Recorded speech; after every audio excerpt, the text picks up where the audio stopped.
નમસ્કાર વિદ્યાર્થી મિત્રો, હું ચૌધરી રોહિત એમઆરએસ ઉકા યુટ્યુબ ચેનલમાં આપનું હાર્દિક સ્વાગત છે.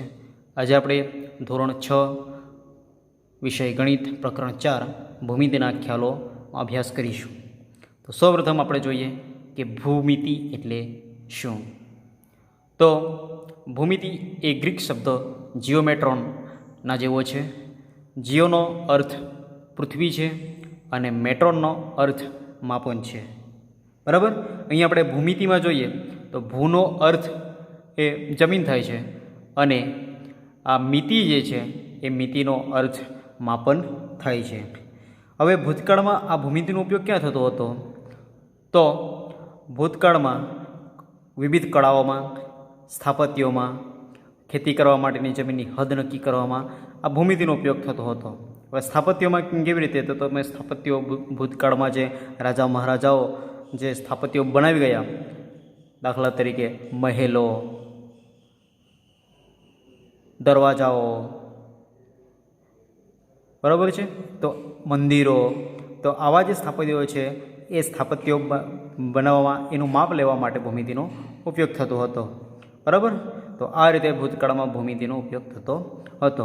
હવે આપણે એની અંદર આપણે જોઈશું તો બિંદુ જોઈએ. તો બિંદુ વિશે આપણે સૌપ્રથમ ચર્ચા કરીશું. તો કાગળ પર પેન્સિલથી ટપકું કરીએ તો જે ટપકું મળે છે આપણને, જે ટપકું જે આપણને જે કાગળ પર આપણે પેન્સિલથી ટપકું કરીએ તો એ ટપકું જે આપણને દેખાય છે એ ટપકું છે બિંદુ તરીકે ઓળખાય છે અને એ ટપકું એ માત્ર સ્થાન જ દર્શાવે છે. હવે આપણે જોઈએ તો રેખાખંડ જોઈએ. તો રેખાખંડ બે બિંદુઓને જોડતા સૌથી ટૂંકા પાથ પર આવેલા બિંદુઓના ગણને રેખાખંડ કહેવાય છે. બે બિંદુઓને જોડતા સૌથી ટૂંકા પાથ પર આવેલા બિંદુઓના ગણને. હવે વિદ્યાર્થી મિત્રો, આ રેખાખંડ જે છે એ બિંદુઓનો ગણ છે.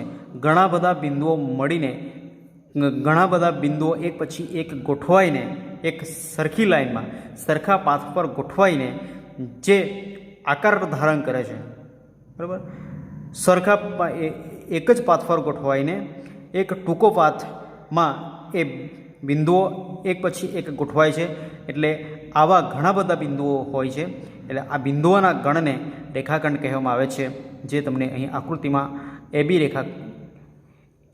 રેખાખંડ આપવામાં આવ્યો છે. અહીં આકૃતિમાં તમને એબી રેખાખંડ આપવામાં આવ્યો છે. હવે આપણે જોઈએ તો રેખાખંડની પ્રતિકૃતિ તમે જોઈ શકો છો કે પેટીની ધાર હોય, કોઈ પણ પેટી હોય, માચીસની પેટી હોય કે કોઈ પણ પ્રકારની પેટી હોય, તો એની જે ધાર છે એ ધાર એ રેખાખંડની પ્રતિકૃતિ છે. ચોપડીની ધાર તમે જોઈ શકો છો, એ પણ રેખાખંડની પ્રતિકૃતિ છે. ટ્યુબલાઇટ તમે જોઈ શકો છો, એ ટ્યુબલાઇટ પણ રેખાખંડની જ પ્રતિકૃતિ છે. હવે આકૃતિમાં બિંદુ એ અને બી રેખાખંડના અંત્ય બિંદુઓ છે અને રેખાખંડને એ બી વડે દર્શાવાય છે. આ આકૃતિ જે દર્શાવવામાં આવી છે એમાં જે બિંદુઓ એ અને બી આપવામાં આવ્યા છે એ અને બી બિંદુઓ એ આ રેખાખંડના અંત્ય બિંદુઓ છે, એટલે કે અંત પર આવેલા બિંદુઓ છે અને એ બિંદુઓના અંત્ય બિંદુ તરીકે ઓળખવામાં આવે છે. કારણ કે અહીં જે રેખાખંડ આપવામાં આવ્યો છે એના છેડે જે બિંદુઓ આવેલા છે, એટલે છેડે આવેલા બિંદુઓ એટલે અંત્ય બિંદુઓ. બરાબર. તો એ અને બી બિંદુઓ છે એને અંત્ય બિંદુ તરીકે ઓળખવામાં આવે છે અને આ રેખાખંડને એ બી વડે દર્શાવાય છે. બરાબર છે. હવે આપણે જોઈએ રેખા. તો રેખા એ એક પાથ પર અનંત સુધી વિસ્તરેલા બિંદુઓના ગણને રેખા કહેવામાં આવે છે. રેખા એટલે કે એક પાથ પર અનંત સુધી વિસ્તરેલા બિંદુઓના ગણને રેખા કહેવામાં આવે છે. એટલે કે એક પાથ છે એના પર ઘણા બધા બિંદુઓ એક પછી એક ગોઠવાયેલા હોય છે, બરાબર, એકબીજા સાથે જોડાઈને ગોઠવાયેલા હોય છે. તો એ અનંત સુધી વિસ્તરેલા બિંદુઓ હોય છે. તો અનંત સુધી વિસ્તરેલા આ બિંદુઓના ગણને, ઘણા બધા બિંદુઓ હોય છે એટલા માટે એને બિંદુઓનો ગણ તરીકે ઓળખવામાં આવે છે. એટલે આવા જે બિંદુઓના ગણ છે એ અનંત સુધી વિસ્તરેલા હોય છે તો તેને રેખા કહેવામાં આવે છે. રેખા એની કોઈ મર્યાદા હોતી નથી, એ અનંત સુધી વિસ્તરેલી છે. જ્યારે આ રેખાખંડ છે એ અહીં એ અને બી બિંદુ આપેલા છે ત્યાં સુધી જ મર્યાદિત હોય છે. બરાબર છે. હવે જોઈએ એ અને બી બિંદુઓ વડે રચાતી રેખાને આપણે આ સંકેત એ બી રેખા એ બી વડે દર્શાવવામાં આવે છે. આ જે સંકેત ઉપરનો જે આપ્યો છે એ બી ઉપર જે સંકેત આપવામાં આવ્યો છે એ રેખાને દર્શાવવા માટે એનો ઉપયોગ થાય છે. અને જે બંને દિશામાં લંબાવી શકાય છે અને જે બંને દિશામાં લંબાવી શકાય છે એને હજુ પણ લંબાવી શકાય છે. બીને પણ જમણી અને ડાબી બાજુ લંબાવી શકાય છે. એટલે જે બંને દિશામાં લંબાવી શકાય છે તેથી તે અસંખ્ય બિંદુઓની બનેલી છે. રેખા છે એ અસંખ્ય બિંદુઓની બનેલી છે. જ્યારે આ રેખાખંડ છે એ એના બિંદુઓ મર્યાદિત હોય છે. બરાબર છે. હવે આપણે આગળ જોઈએ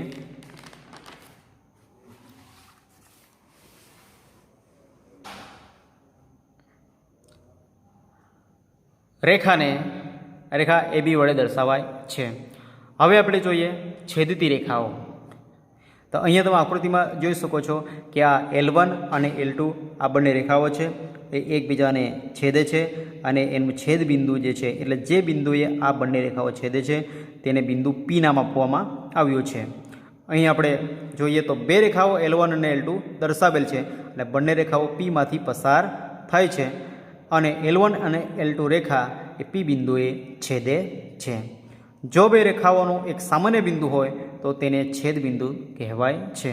બે રેખાઓ જે બિંદુએ છેદે એ છેદ બિંદુ જે છે એ રેખાઓનું સામાન્ય બિંદુ હોય છે અને આ સામાન્ય બિંદુને છેદ બિંદુ તરીકે ઓળખવામાં આવે છે. અહીં P જે આપવામાં આવ્યો છે એ સામાન્ય બિંદુ છે અને રેખા L1 અને L2 એ બંને એકબીજા સાથે છેદવાથી જે બિંદુએ આ બંને રેખાઓ છેદે છે તે બિંદુ P છે.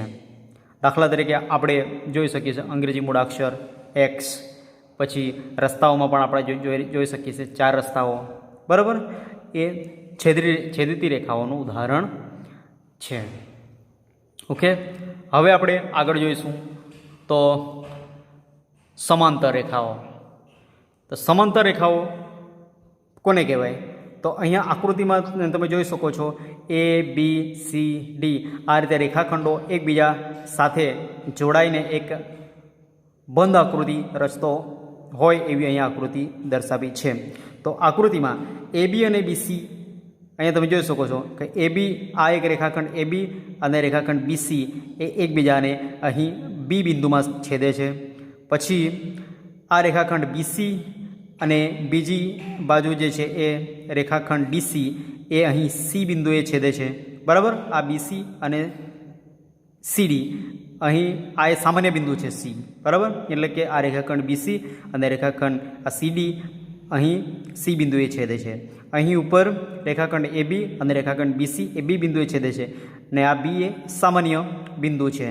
હવે આગળ જોઈએ તો આ રેખાખંડ DC અને રેખાખંડ AD એ D બિંદુએ છેદે છે. અહીં D સામાન્ય બિંદુ છે. એવી જ રીતે અહીં રેખાખંડ AD અને રેખાખંડ AB એ A બિંદુએ છેદે છે. બરાબર, અહીં એ સામાન્ય બિંદુ છે. પરંતુ આપણે આ આકૃતિમાં જોઈ શકીએ છીએ કે આ રેખાખંડ AB અને આ રેખાખંડ DC એ એકબીજાને છેદતા નથી. આ રેખાખંડ AB અને રેખાખંડ DC એ એકબીજાને છેદતા નથી. એવી જ રીતે આ રેખાખંડ AD અને આ રેખાખંડ BC એ પણ એકબીજાને છેદતી નથી. તો આપણે કહી શકીએ કે આ રેખાખંડ AB અને રેખાખંડ DC એ બંને સામસામેની બાજુઓ છે અને તે બંને બાજુઓ એકબીજાને કેવી છે? સમાંતર છે. બરાબર છે. એવી જ રીતે આ AD અને આ BC જે બંને બાજુઓ છે એ બંને બાજુઓ એકબીજાને છેદતી નથી અને એકબીજાને સમાંતર છે અને એકબીજાની સામસામે છે. બરાબર, તો આથી આ જે રેખા AB જે બાજુ છે, બરાબર, અને આ બીજી રેખા BC એ બંને એકબીજાને સમાંતર છે. એવી રીતે રેખા AD અને રેખા BC એકબીજાને સમાંતર છે. સમાંતર દર્શાવવા માટે, રેખાઓ સમાંતર દર્શાવવા માટે આપણે આ બે ઊભી લીટીનું જે ચિહ્ન દર્શાવવામાં આવ્યું છે એનો આપણે ઉપયોગ કરીશું.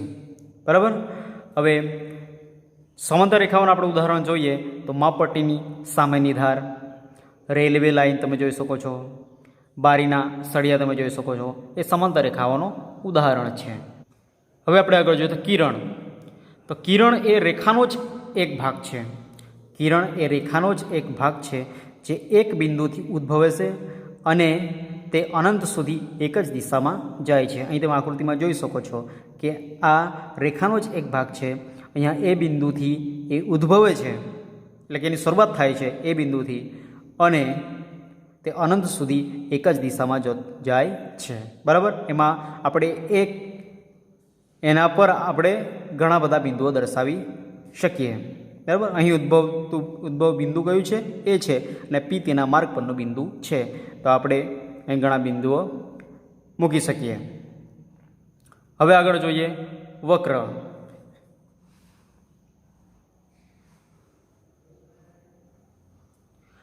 માપપટ્ટીનો ઉપયોગ કર્યા વગર તેમાંના કેટલાક ચિત્રો પેન્સિલ ઉપાડ્યા સિવાય પણ તમે દોરી શકશો.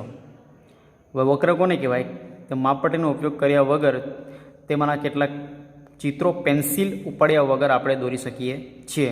તો આ બધા જ વક્ર છે. તમે આકૃતિમાં જોઈ શકો છો કે આ વક્ર છે, બીજું, ત્રીજું અને ચોથું. બરાબર.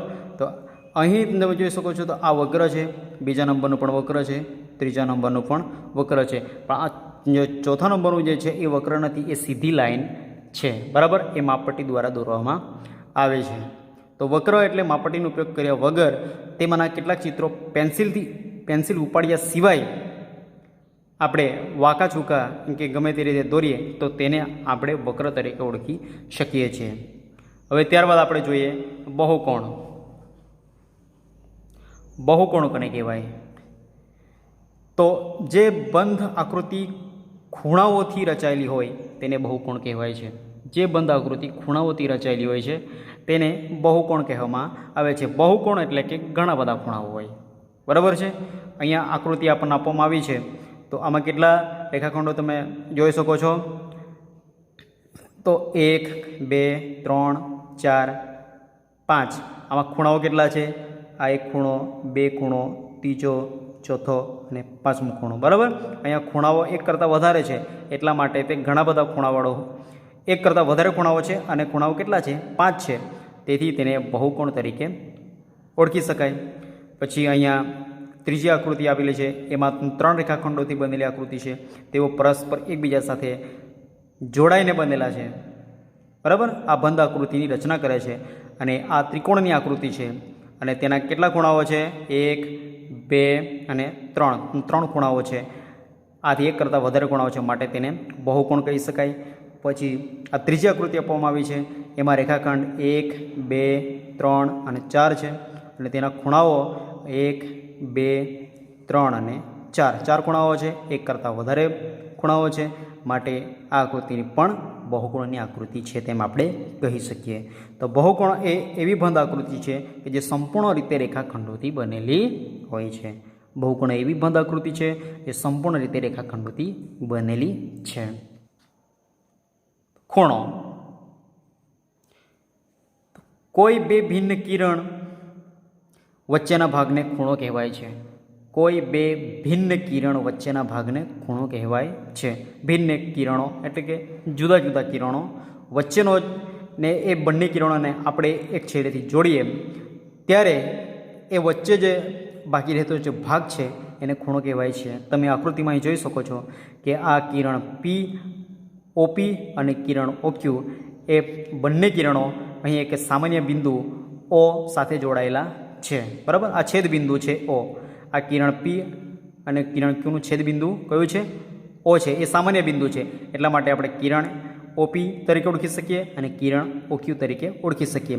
અને આ બંને કિરણો એકબીજા સાથે જોડાઈને એક એમની વચ્ચે એક ભાગ બનાવે છે. એ ભાગને આપણે ખૂણો તરીકે ઓળખી શકીએ. તો આકૃતિમાં ઓપી અને ઓક્યુ વડે રચાય છે, ખૂણો રચાય છે. બરાબર છે. હવે આગળ જોઈએ આપણે ત્રિકોણ. તો ત્રિકોણ એ 3 બાજુઓવાળું બહુકોણ છે. ત્રિકોણની કેટલી બાજુ હોય છે? 3 બાજુ હોય છે અને સૌથી ઓછી બાજુ ધરાવતો બહુકોણ છે.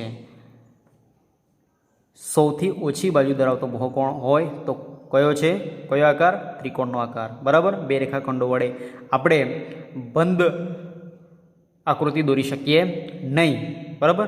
એટલે ઓછામાં ઓછા 3 રેખાખંડ વડે આપણે બંધ આકૃતિ દોરી શકીએ અને તે રચના ત્રિકોણની રચના બને છે. એટલા માટે કહ્યું છે કે ત્રિકોણ એ 3 બાજુવાળો બહુકોણ છે અને સૌથી ઓછી બાજુ ધરાવતો બહુકોણ છે. તમે આકૃતિમાં 3 રેખાઓ એકબીજાને પરસ્પર છેદતી તમે જોઈ શકો છો. બરાબર. એટલે તેના છેદબિંદુ A, B, C તમે જોઈ શકો છો અને તેના દ્વારા જે બંધગાળો રચાય છે એ પણ તમે જોઈ શકો છો. તો આ A, B, C એ ત્રિકોણ બને છે. તો ત્રિકોણની 3 બાજુઓ રેખા AB, રેખા BC અને રેખા AC છે. આ આકૃતિમાં તમે જોઈ શકો છો. બરાબર. તેને 3 બાજુઓ 3 ખૂણાઓ, ખૂણો ABC આ એક ખૂણો બને છે, ખૂણો ACB આ એક ખૂણો બને છે અને ત્રીજો ખૂણો, ખૂણો BAC આ ત્રીજો ખૂણો બને છે. હવે આપણે જોઈએ ચતુષ્કોણ. તો જે બંધ આકૃતિના 4 ખૂણા હોય તેને ચતુષ્કોણ કહેવાય છે. જે બંધ આકૃતિ હોય ને તેના ખૂણાઓ 4 હોય અને બાજુઓ પણ 4 હોય તો તે બંધ આકૃતિ છે તેને ચતુષ્કોણ કહેવામાં આવે છે. તો તમે આકૃતિમાં અહીંયા તમે જોઈ શકો છો કે અહીં ABCD એક ચતુષ્કોણ છે અને એ ચતુષ્કોણની કેટલી બાજુઓ છે? 4 બાજુઓ છે. તમે જોઈ શકો છો રેખાખંડ AB, રેખાખંડ BC, રેખાખંડ CD અને રેખાખંડ AD આ 4 બાજુઓ છે અને 4 બાજુઓ પરસ્પર જોડાઈને શું બનાવે છે? ચતુષ્કોણની રચના કરે છે. બરાબર. અને તેના કેટલા ખૂણાઓ છે? તો ખૂણો A, ખૂણો B, ખૂણો C, ખૂણો D આ 4 ખૂણાઓ છે. બરાબર. તો આપણે કહી શકીએ કે ચતુષ્કોણને 4 બાજુઓ હોય છે અને ચતુષ્કોણને કેટલા ખૂણાઓ હોય છે? તો 4 ખૂણાઓ હોય છે. બરાબર. તો જે બંધ વક્ર આકૃતિના 4 ખૂણા હોય તેને ચતુષ્કોણ કહેવામાં આવે છે. ઓકે. હવે ત્યારબાદ આપણે જોઈએ તો વર્તુળ. તો વર્તુળ કોને કહેવાય? તો વર્તુળ એ ગોળ આકારનો છે. બરાબર. અને તે નિયમિત આકાર છે. એના જે બિંદુઓ જે છે એ નિયમિત રીતે ગોઠવાયેલા હોય છે. એક પછી એક રીતે નિયમિત રીતે ગોઠવાયેલા હોય છે. બરાબર છે. તો વર્તુળનું કેન્દ્ર એ બરાબર મધ્યમાં આવેલું હોય છે. વર્તુળનું કેન્દ્ર બરાબર મધ્યમાં એટલે કે એકદમ વચ્ચે આવેલું હોય છે. બરાબર. એટલે કોઈ એક કેન્દ્રથી સમાન અંતરે ગોઠવાયેલા બિંદુઓના ગણને વર્તુળ તરીકે ઓળખવામાં આવે છે. આ રીતે પણ એને આપણે વ્યાખ્યાયિત કરી શકીએ. કોઈ એક કેન્દ્રથી સમાન અંતરે આવેલા બિંદુઓના ગણને વર્તુળ કહેવામાં આવે છે. આ રીતે પણ આપણે વર્તુળની વ્યાખ્યા કહી શકીએ. બરાબર. તો વર્તુળનું કેન્દ્ર એ બરાબર મધ્યમાં આવેલું હોય છે. આ વર્તુળની આકૃતિ આપેલી છે. એનું જે આ O જે આપવામાં આવ્યો છે આ O એ વર્તુળનું કેન્દ્ર છે. બરાબર. હવે આપણે આગળ જોઈએ તો વર્તુળની ત્રિજ્યા શું છે? તો વર્તુળના કેન્દ્રથી વર્તુળ સુધી જતું અંતર છે. વર્તુળની ત્રિજ્યા શું છે? આ વર્તુળનું કેન્દ્ર છે અને એ વર્તુળ પરના કોઈ એક બિંદુ અહીંયા P દર્શાવવામાં આવેલો છે. બરાબર. તો વર્તુળ પરના કોઈ એક બિંદુ સુધી જતો અંતર છે.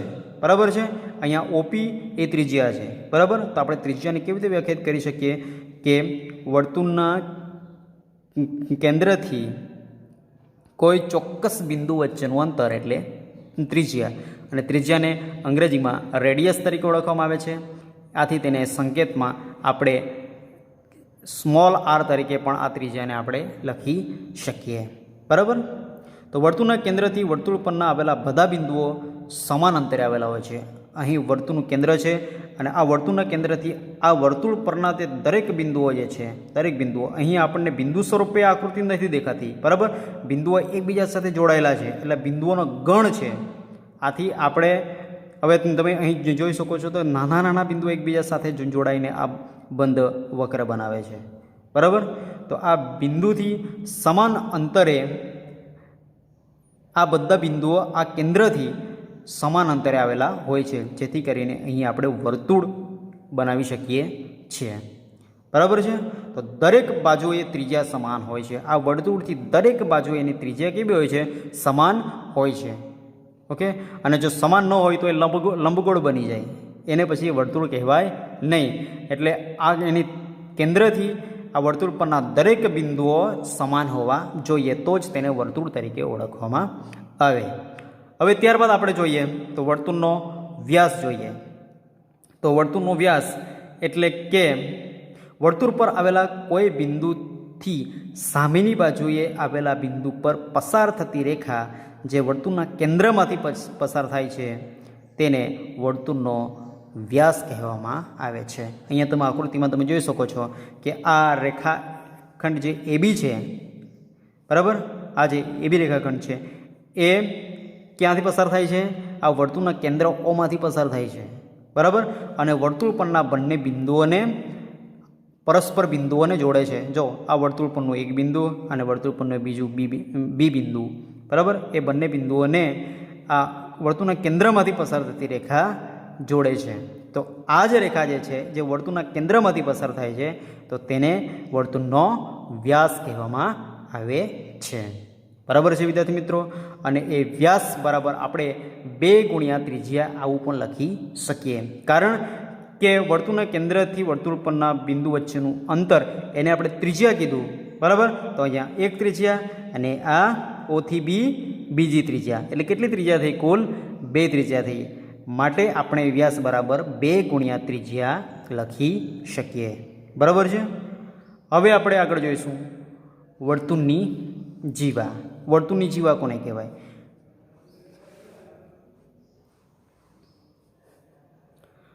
વર્તુળની જીવા કોને કહેવાય?